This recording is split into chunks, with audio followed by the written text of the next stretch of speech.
नमस्कार, ये आकाशवाणी है। अभी आप अनुज कुमार शर्मा से समाचार सुनेंगे।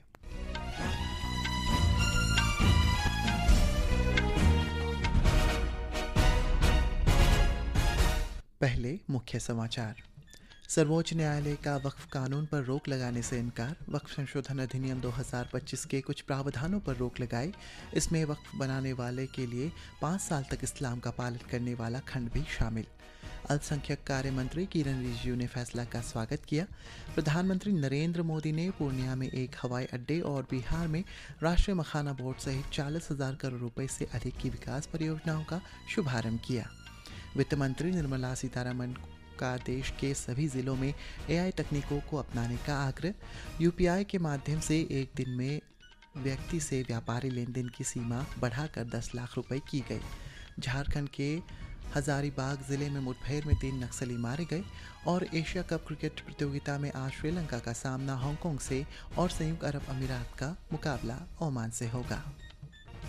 अब समाचार विस्तार से। सुप्रीम कोर्ट ने वक्फ कानून पर रोक लगाने से इनकार कर दिया है, लेकिन वक्फ संशोधन अधिनियम 2025 के कुछ प्रावधानों पर रोक लगा दी है।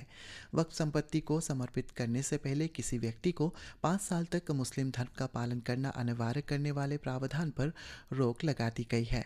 शीर्ष अदालत ने फैसला सुनाया है कि यह धारा तब तक निलंबित रहेगी जब तक राज्य सरकारें ऐसी शर्तें निर्धारित करने के लिए नियम नहीं बनाते।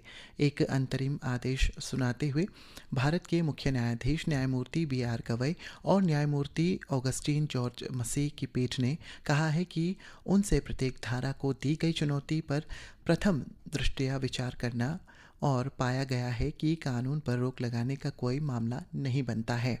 सरकार द्वारा नामित अधिकारी को वक्फ संपत्ति द्वारा सरकारी भूमि पर अतिक्रमण किए जाने के विवादों पर निर्णय लेने की अनुमति देने वाला प्रावधान पर भी रोक लगा दी गई है।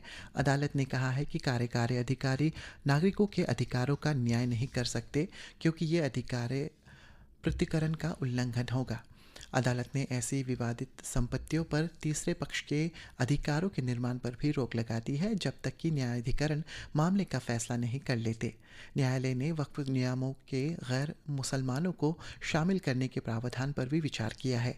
वक्फ बोर्डों में गैर मुसलमान सदस्यों के नामांकन की अनुमति देने वाले प्रावधान पर रोक नहीं लगाई गई है।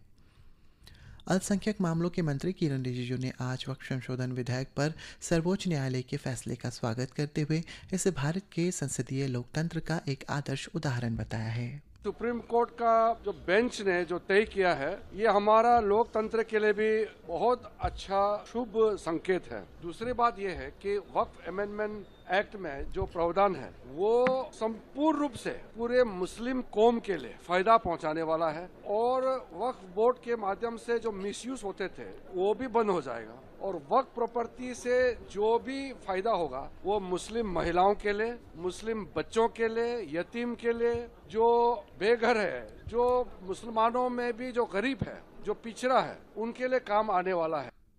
इससे पहले श्री रिजिजू ने मुंबई विश्वविद्यालय के कलीना परिसर में विरासत भाषाओं और सांस्कृतिक अध्ययन उत्कृष्टता केंद्र के शिलान्यास समारोह की अध्यक्षता की। प्रधानमंत्री नरेंद्र मोदी ने आज बिहार के पूर्णिया में 40,000 करोड़ रुपए से अधिक की कई विकास परियोजनाओं का शुभारंभ किया। हमारे संवाददाता ने बताया है कि श्री मोदी पूर्णिया में एक जनसभा को संबोधित कर और नवनिर्मित हवाई अड्डे के टर्मिनल का लोकार्पण भी किया। सेवा और सुशासन यानी जनसेवा और सुशासन के मंत्र पर चलते हुए प्रधानमंत्री नरेंद्र मोदी के नेतृत्व में सरकार परिवर्तन और प्रगति लाने के लिए अथक प्रयास कर रही है। आज सेवा पर्व के इस विशेष श्रृंखला में हम आपसे साझा कर रहे हैं कि कैसे मोदी सरकार ने स्वच्छ भारत अभियान के माध्यम से प्रत्येक नागरिक के जीवन में बदलाव लाया है। स्वच्छ भारत का इरादा कर लिया हमने, देश से अपने ये वादा कर लिया हमने। स्वच्छ भारत अभियान शुरू हुए 11 साल बीत चुके हैं। शायद ही किसी ने सोचा होगा कि लाल किले की प्राचीर से शौचालय क्रांति की बात होगी, लेकिन 15 अगस्त 2014 के दिन प्रधानमंत्री नरेंद्र मोदी ने ऐसा कर दिखाया। स्वच्छता अभियान के कारण क्रांतिकारी बदलाव आ रहा है, जिसे दुनिया भी स्वीकार कर रही है। प्रसिद्ध नेचर पत्रिका में हाल ही एक शोध निबंध प्रकाशित हुआ, इस शोध को कैलिफोर्निया विश्वविद्यालय के अंतर्राष्ट्रीय खाद्य नीति अनुसंधान संस्थान और ओहियो स्टेट यूनिवर्सिटी ने भारत में खुले में शौच के खत्म होने के बाद आ रहे बदलाव पर अध्ययन किया है। इस अध्ययन से पता चला है कि शौचालय क्रांति से शिशु मृत्यु दर में कमी आई है। शोध पत्र में कहा गया है कि खुले में शौच की कुरीति के खत्म होने से सालाना करीब 70,000 शिशुओं की मृत्यु रोकने में सफलता मिली है। कई महिलाओं की जिंदगी इससे बदल चुकी है। ऐसी ही एक महिला है चमोली जिले की किरण। आजकल हमारे गांव में सभी महिलाएं सुरक्षित हैं जो खुले में शौच नहीं जाती है। पहले हम खुले में जाते थे, जंगलों में जाते थे या खेतों में जाते थे, अब वैसा भय नहीं है। नरेंद्र मोदी प्रधान जी द्वारा जो शौचालय अभियान चलाया गया है उसमें हर महिला और बच्चे परिवार वालों को सुविधाएं हैं। स्वच्छता अभियान की सफलता का अंदाजा इस बात से लगाया जा सकता है कि 12 करोड़ घरों में शौचालय बन चुके हैं। इसके साथ ही देश खुले में शौच की प्रवृत्ति से मुक्त हो गया है। हर घर नल जल योजना के तहत देश के करीब 78% घरों तक पाइप के जरिए साफ पानी की आपूर्ति की जा रही है। स्वच्छ भारत अभियान के तहत देश के शहरों को 2026 तक कचरा मुक्त बनाने का लक्ष्य रखा गया है। अब तो स्वच्छता का अभियान के तहत वार्षिक स्तर पर स्वच्छता सर्वेक्षण हो रहे हैं, जिसके चलते शहरों के बीच स्वच्छ दिखने की प्रतियोगिता बढ़ी है। लोगों की भागीदारी भी बढ़ी है। इसका असर है कि स्वच्छता के मानचित्र पर भारत की तस्वीर अब पहले से बहुत बदल चुकी है। वित्त मंत्री निर्मला सीतारमण ने कहा है कि अगर आर्टिफिशियल इंटेलिजेंस AI दौड़ रहा है तो नियमों को भी उसी गति से दौड़ने की ज़रूरत है। वित्त मंत्री ने नई दिल्ली में आज विकसित भारत और फ्रंटियर टेक रिपोजिटरी के लिए AI की रूपरेखा पर नीति आयोग की रिपोर्ट जारी करते हुए ये बात कही। उन्होंने AI के तीव्र विकास को लेकर आगाह करते हुए कहा है कि लोगों को जागरूक होना चाहिए और नैतिकता पर अड़े नहीं रहना चाहिए। वित्त मंत्री ने कहा है कि AI करीब करीब समाधान प्रदान करने में सक्षम है।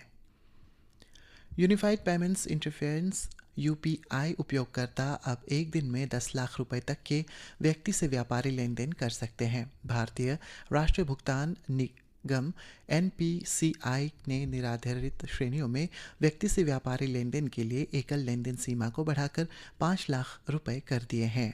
वस्तु और सेवा कर परिषद ने नागरिकों के जीवन को आसान बनाने के लिए कई क्षेत्रों में कर की दरें कम की है। आज हम कुछ ऐसी वस्तुओं के बारे में जानकारी दे रहे हैं जिन पर GST 12% से घटकर 5% कर दिया गया है। सुनिए साकलेन अख्तर की ये रिपोर्ट। इस महीने की 3 तारीख को GST परिषद ने अगली पीढ़ी के GST सुधारों की घोषणा की, जिससे विभिन्न क्षेत्रों में करों में कटौती होने जा रही है और आम आदमी को बड़ी राहत मिलने वाली है। सरकार ने 2,500 रुपए से कम मूल्य के जूते चप्पलों पर GST की दर को 12% से घटाकर 5% कर दिया है। सरकार ने लकड़ी, पत्थर और धातु से बनी मूर्तियों पर भी कर की दर घटाकर 5% कर दी है, जो पहले 12% की श्रेणी में थी। कांच की मूर्तियां, लोहे, एल्यूमीनियम, पीतल और तांबे से बनी कलाकृतियों पर भी इसी तरह की कटौती की गई है। मीडिया से बात करते हुए चार्टर्ड अकाउंटेंट और कर विशेषज्ञ T सुरेश ने कहा कि इन सुधारों का देश की अर्थव्यवस्था पर सकारात्मक प्रभाव पड़ेगा। So the reforms both in income tax and GST will definitely have a big effect on the economy, because if you see on February 1st, up to 1 lakh per month, if you are not a salaried class, you don't have to pay tax. So that means more money in the hands of the people. त्योहार के season से पहले ये अगली पीढ़ी के GST सुधार आम आदमी पर कर का बोझ कम करेंगे और देश की अर्थव्यवस्था की गति को और अधिक बढ़ावा देंगे। सकलैन अख्तर, आकाशवाणी समाचार, दिल्ली। झारखंड में हजारीबाग जिले के टाटीझरिया थाना क्षेत्र में आज सुबह हुई एक मुठभेड़ में 3 नक्सली मारे गए। सुरक्षा बलों ने मौके से AK-47 राइफल सहित कई हथियार बरामद किए।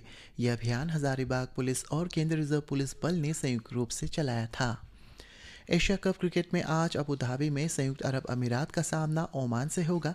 मैच भारतीय समयानुसार शाम 5:30 बजे से खेला जाएगा। वहीं ग्रुप A के एक अन्य मुकाबले में श्रीलंका का सामना दुबई में हांगकांग से होगा। मैच भारतीय समयानुसार रात 8 बजे से खेला जाएगा। दूरदर्शन आज अपनी शानदार यात्रा के 66 वर्ष पूरे कर रहा है। 15 सितंबर 1959 को स्थापित दूरदर्शन ने भारत के प्रसारण युग की शुरुआत की। तत्कालीन राष्ट्रपति राजेंद्र प्रसाद ने पहले प्रसारण का उद्घाटन किया। 1975 तक DD all India radio AIR का एक हिस्सा था। 1 अप्रैल 1976 को ये सूचना एवं प्रसारण मंत्रालय के एक अलग विभाग में परिवर्तित हो गया और बाद में प्रसार भारती के अधीन आ गया। इसी के साथ ये समाचार बुलेटिन समाप्त हुआ। नमस्कार।